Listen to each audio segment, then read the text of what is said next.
Hi, my name is Abhinav S. I'm a student at Foxborough High School, and I made the PiZ-SupCap to help people with their SD corruption problems with the Raspberry Pi. So we've all faced situations where a Raspberry Pi is unexpectedly shut down, whether it's we tripped over a cable, the power went out, a component overheated, whatever it is.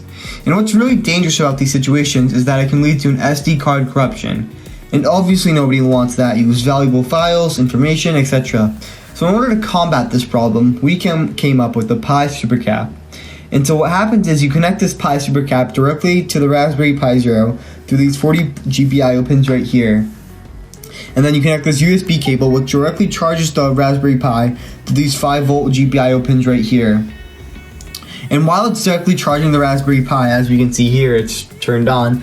As it's directly charging the Raspberry Pi, it's also charging this Super Capacitor right here. And so what happens is that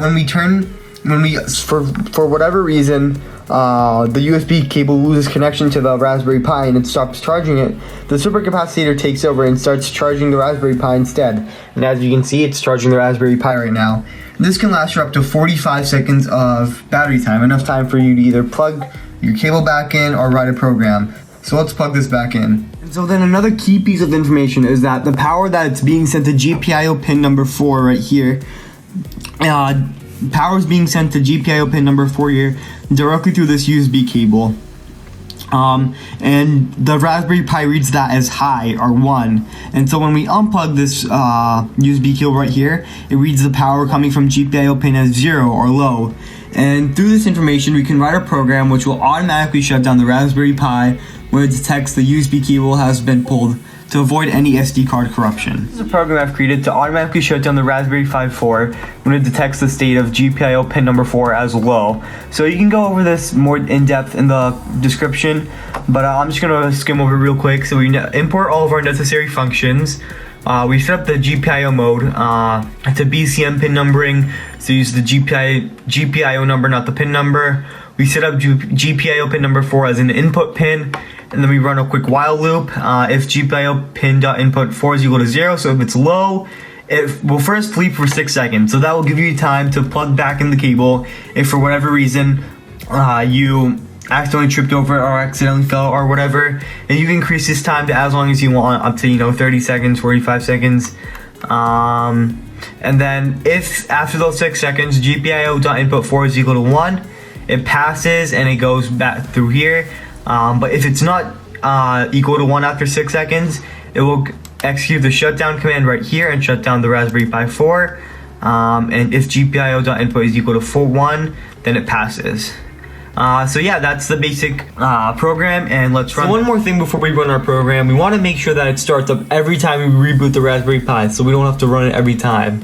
So we're going to want to type in this command right here, sudo nano /etc/rc.local. And now you're going to want to go down all the way to the last line, exit 0, and right before this line you're going to want to go up and you're going to want to type in Python and then space and then the name of your the location of your file. So in my example it's -home-pi, and I named it supercap_shutdown.py.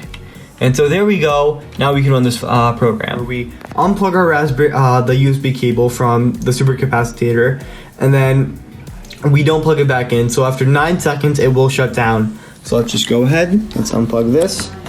And as you can see, it is fully unplugged. Now let's go back here, and now we have to just wait 9 seconds, and it will automatically shut down on its own the proper way. And there we go. Now as you can see right here, it's executed the shutdown command as it should, and there we go. The second case scenario, we unplug it and then plug it back in within 9 seconds so it doesn't shut down. So let me just unplug it right here, and as we can see, it is unplugged.